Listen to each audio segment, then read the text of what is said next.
Good afternoon. My name is John Shore, and I have something very special that I'd like to share with you. It has taken nearly 20 years for me to be able to present this to you this afternoon. But in order for this to make sense, there are 5 things that I need to convince you of. First, I need to convince you that this is an empty crystal chamber. Now, that's not entirely true. It contains lights. I put the lights into the chamber so that you could clearly see that other than the lights, it is an empty crystal chamber.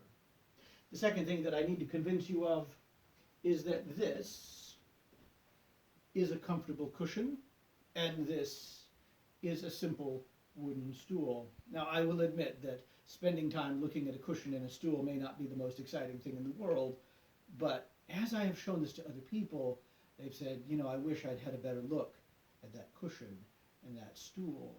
So now's your chance. Now, the only thing that the screen is good for is that it fits precisely here. And the only thing that the cushion and the chair are good for is that they fit precisely into the chamber.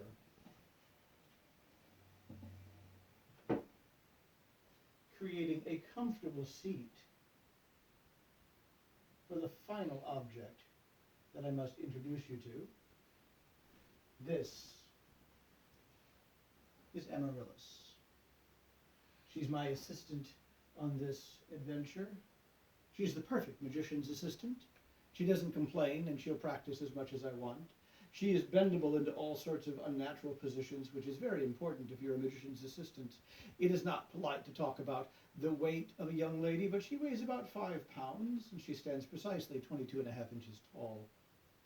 Now, her job is more dangerous than you might think, because she will be taking her position inside of the crystal chamber.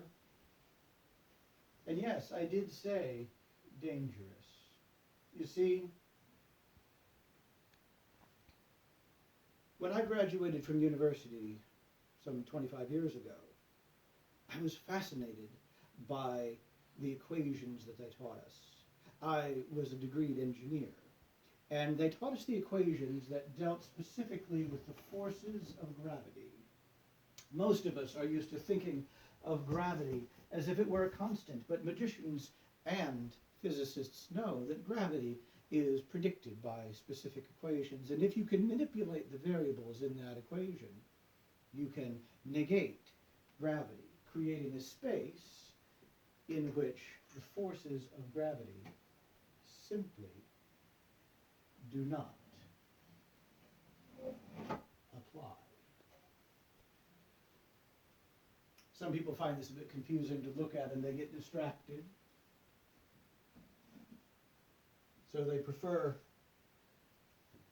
that we explore in such a way that we can see that, yes, in fact, there is nothing above and there is nothing below. She simply hovers in the center of the chamber. Some are distracted by the fact that there is a backing to the chamber.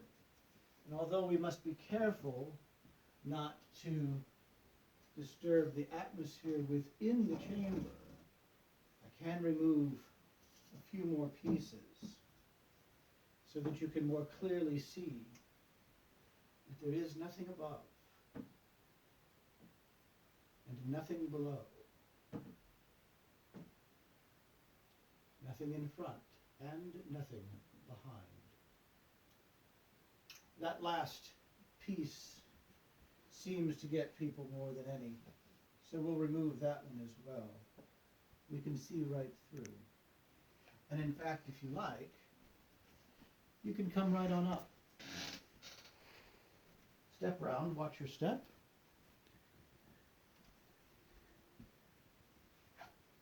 Right through. And come around this way. Oops.